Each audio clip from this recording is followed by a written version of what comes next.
Welcome to today's Explainer.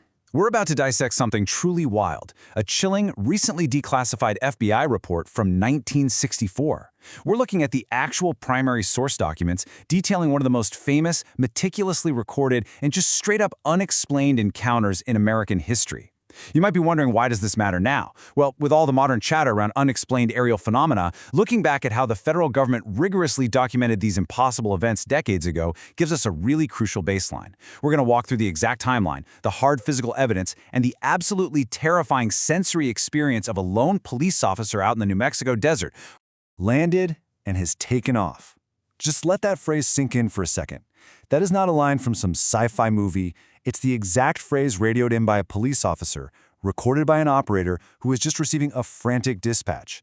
But to really grasp how a totally mundane traffic stop on a random Friday afternoon turned into a bizarre transmission like that, we need to rewind the clock.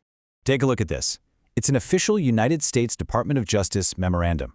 Date, May 8, 1964. Location, Albuquerque, New Mexico. Check out that stark, undeniable subject line right near the top. Unidentified flying object. We're examining a very real piece of history here, penned by FBI Special Agent D. Arthur Barnes, Jr. This isn't just local folklore. This is the federal government, trying to process an event that completely defied all standard explanation. Now, whenever we look at unexplained reports, credibility is literally everything, right? Well, 5. That is the number of years Special Agent Barnes intimately knew our sole witness, local police officer Lonnie Zamora. They weren't strangers. They had a long-standing professional relationship, which makes the FBI's own official evaluation of his character incredibly compelling. Okay, let's dive into this. The FBI report explicitly calls Officer Zamora a sober, industrious, and conscientious officer, and not given to fantasy. Plus, they noted he was completely sober during the incident, even if he was understandably freaked out. The government is anchoring this whole story in grounded reality. They're basically telling us right out of the gate, the guy who saw this is highly reliable, and we need to take his account seriously. So let's map out the rapid escalation of events on April 24, 1964. At 5:45 p.m., Officer Zamora is in his white Pontiac Cruiser chasing down a speeding black Chevrolet driven by a local teenager. They're heading south of the Socorro courthouse. But then, between 5:45 and 5:50 p.m., the radio operator receives that frantic call about an unknown object. And by 6 p.m., FBI Agent Barnes is already on his way to the site along with state and county officials. 15 minutes? That is literally all it took to go from chasing a speeding teenager to a massive multi-agency investigation. Part 1, the roar and the flame. So what actually caused Zamora to abandon that high-speed chase? Well, out of nowhere, he heard this massive roar and saw a narrow funnel-type flame dropping in the sky to the southwest, maybe a mile away.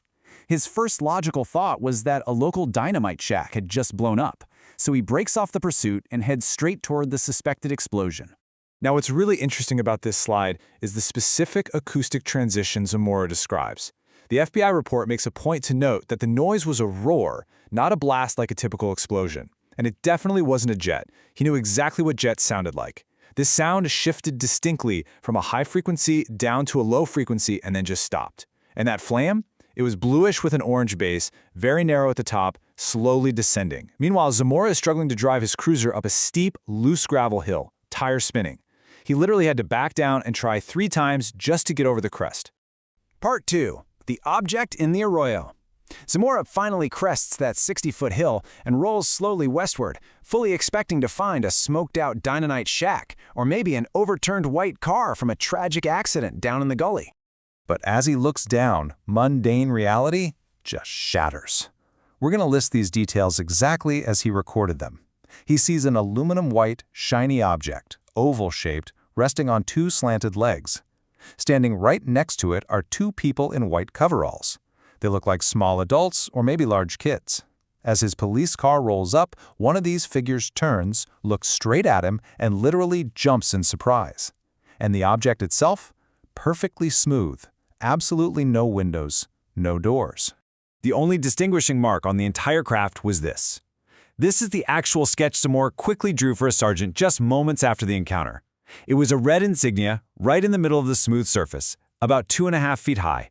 It looked like an inverted V with 3 lines across the bottom and an arc over the top.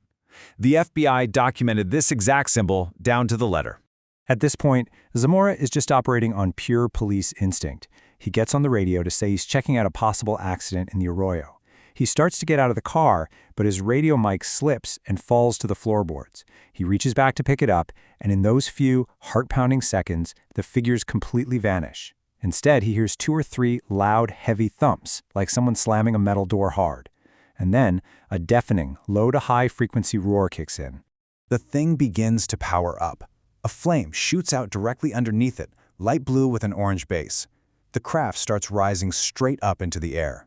The roar is so unimaginably loud at this close range that Zamora is thrown into an absolute panic. He's terrified this thing is about to blow up like a bomb. He turns and sprints for his life, bumping his leg hard against his own fender, losing his glasses in the dirt. He doesn't even stop to grab them. He just runs for cover behind the hill, desperately trying to keep his cruiser between himself and whatever this thing is.